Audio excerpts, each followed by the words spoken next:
सरकार यही ग्राउंड लेती थी, पैसे नहीं हमारे पास, फंड नहीं है। फंड तो है, शिक्षा विभाग के लिए सर्व शिक्षा अभियान के तहत फंड है, सर्व शिक्षा अभियान के तहत दिया गया 60% और 40% दिया गया। 60% में से ही बचा हुआ है, 40% की तो बात छोड़ दो कि राज्य के पास कितना पैसा, उसको विषय को हटा दो। जो 60% है, उसी 60% में से अनुदेशकों की सैलरी निबट जाएगी, उन्हीं में से सब कुछ निबट जाएगा, उतने पैसे में से निबट जाएगा। 40% तक की हमें जरूरत नहीं है, देने पे आ जाए तो। लेकिन ये सब बात हुई, कोर्ट ने डांट फटकार। अब भरी कोर्ट में चीफ साहब की कोर्ट हो और अटॉर्नी जनरल उत्तर प्रदेश के सरकार के महाधिवक्ता हैं, ऑन बिहाफ ऑफ सरकार पेश हो रहे हैं, सरकार की तरफ से वही प्रतिनिधि है। जो कुछ कहा जा रहा है, माफी मांगी जा रही है, तो सरकार की तरफ से माफी मांगी जा रही है। अगर माफी मांगी जा रही तो शिक्षा विभाग के द्वारा माफी मांगी जा रही है। अगर माफी मांगी जा रही तो अपील में वही आए, उत्तर प्रदेश सरकार आई तो उनकी तरफ से माफी मांगी जा रही है।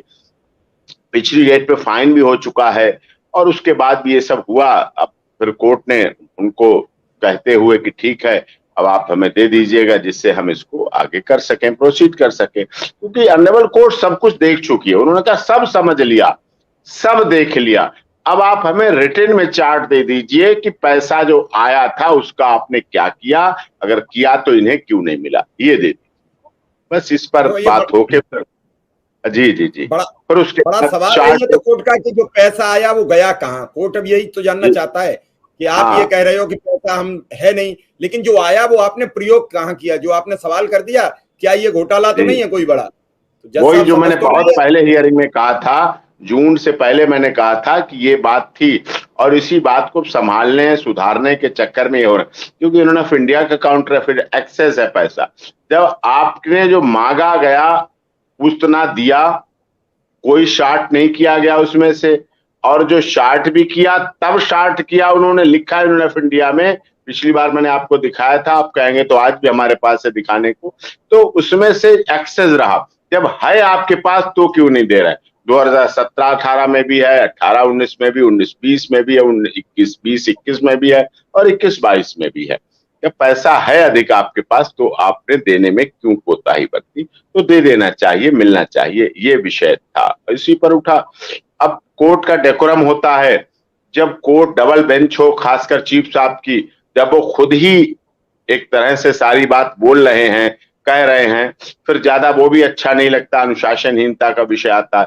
हमारी बात तो वो समझे हुए, सब वो समझे हुए, और उन्होंने कहा कि हम ये सब समझ चुके, अब आपकी तरफ से देना है, आप हमें दें, क्या दे रहे हैं जल्दी से दें, क्यों नहीं चार्ट बना के लाए, कि हमें चार्ट बना के दीजिए आप पूरा। तो चार्ट बना के देंगे वो इस बीच में, तो निश्चित तौर पर सफलता मिलेगी हमें।